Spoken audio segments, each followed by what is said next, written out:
You know, every day when we pick our lead story for this show, we look for what we, as the Rachel Maddow Show, believe is the most important news in the country. And for the second day in a row, I think I speak for the staff of the show and myself in saying that we can't believe that this has to be the lead story. Today we learned that the FBI and local authorities are now investigating threats made against a Democratic congressman named Tom Perriello of Virginia, who has been a guest on this show before. Mr. Perriello was a last-minute vote for health reform when it came before the House on Sunday night. As a result of that vote, a pair of health reform opponents posted what they thought was Tom Perriello's home address online.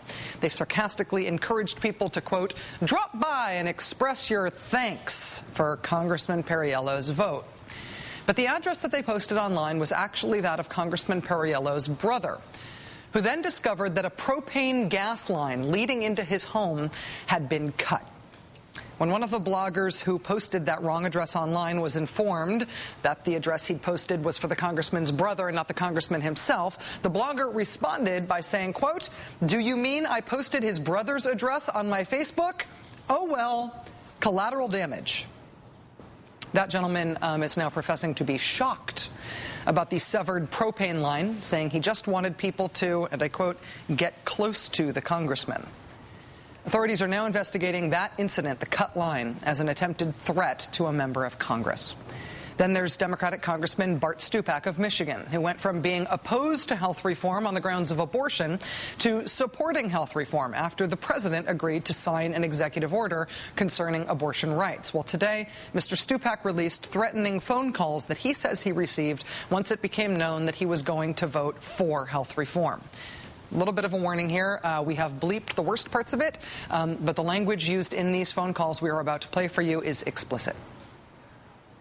Congressman Stupak, you baby killing you turncoat son of a I hope you bleed out your got cancer and die, you do not say that you're pro-life and then for a few bucks do turncoat and hurt the country, you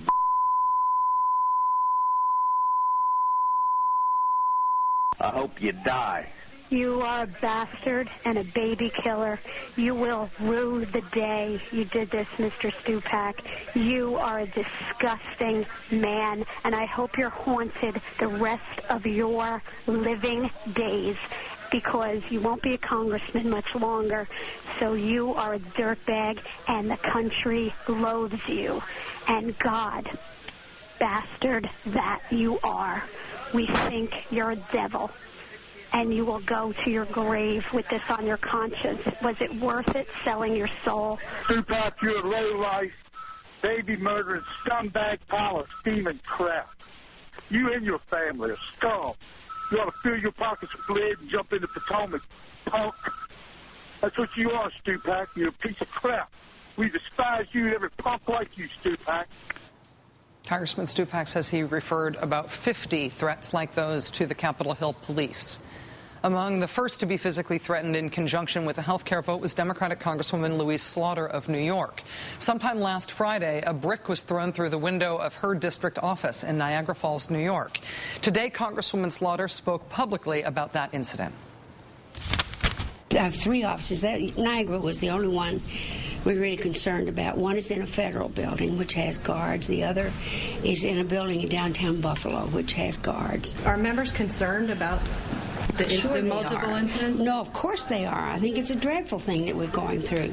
Members of Congress, in fact, are so concerned that the number 2 and number 3 Democrats in the House gave a press conference today, an impromptu press conference, saying that there are more than 10 members of Congress who say they have been threatened in recent days. Do you feel that your members are really at risk in terms of their security? Yes. I think we've had very serious incidences that have occurred over the last 48, 72 hours. So how are you dealing with that? What actions are you taking? Well, we have the Capitol Police just briefed members. If they are in any way suspicious or fearful or see actions occurring, to report those immediately. And the Capitol Police will respond and try to determine whether crimes have been committed. Among the members of Congress who have reported receiving threats because of the health care vote is Democratic Congressman John Boccieri of Ohio. Mr. Boccieri told NBC News today that his district office in Canton, Ohio, has received a number of threatening phone calls in recent days. Yet another Ohio congressman has also received threats about which we now have some new detail. He is Democratic Congressman Steve Driehaus. In the lead up to the health reform vote over the weekend, health reform opponents had placed a newspaper ad against Congressman Driehaus in the Cincinnati Enquirer. The attack ad was a photo of the congressman with his children. Both the Cincinnati Enquirer and the group that ran the ad ultimately apologized for having done that. After that, other anti-health reform bloggers posted not only Congressman Driehaus's home address online, but also directions to his house. Mr. Driehaus reports that he and other members of Congress have been receiving death threats in recent days. And now, anti-health reform protesters say they are planning to protest at Congressman Driehaus's home on Sunday, at his home. Not at his office, not out in public somewhere where they can be seen in order to make their case, but at his house, where they can try to personally intimidate him and his family. Congressman Driehaus lives in the Cincinnati area, not far from one of the offices where a rock was thrown this weekend through the window of a Democratic Party office. John Boehner, the top Republican in the House, represents a nearby district, also in Ohio. In an interview with the National Review before the health reform vote, Mr. Boehner warned Congressman Driehaus directly not to vote for health reform. Mr. Boehner told the National Review, and I quote directly, "Take Congressman Steve Driehaus, for example. He may be a dead man. He can't go home to the west side of Cincinnati." Joining us now is Democratic Congressman Steve Driehaus of Ohio. Congressman Driehaus, thank you very much for coming on the show tonight. I appreciate your time. Sure. Thanks, Rachel. Nice to be here. It is not possible for me to believe that Minority Leader John Boehner meant that comment about you as anything other than a metaphor. It's not possible for me to believe that. But I have to ask if you have raised the issue with him about the way that language he used to talk about you. I did. I approached Congressman Boehner on the floor yesterday. Like you say, he said, you know, he didn't mean it that way. I told him I didn't take it that way. However, it's not really what he meant or how I take it. It's how some crazy person in Cincinnati or a crazy person in Indiana or Kentucky might take it and might act upon it. And I think Congressman Boehner, as a leader in the House, should step up and take responsibility. You know, these words matter, and he should take responsibility for those words. You made some broader comments today, not just about the threats that you received, but about the relationship between threats like those and the rhetoric that's being used in politics broadly right now. What do you think that relationship is? Do you think that it's possible that a climate is being created by political rhetoric that's just making threats like these more likely and more threatening?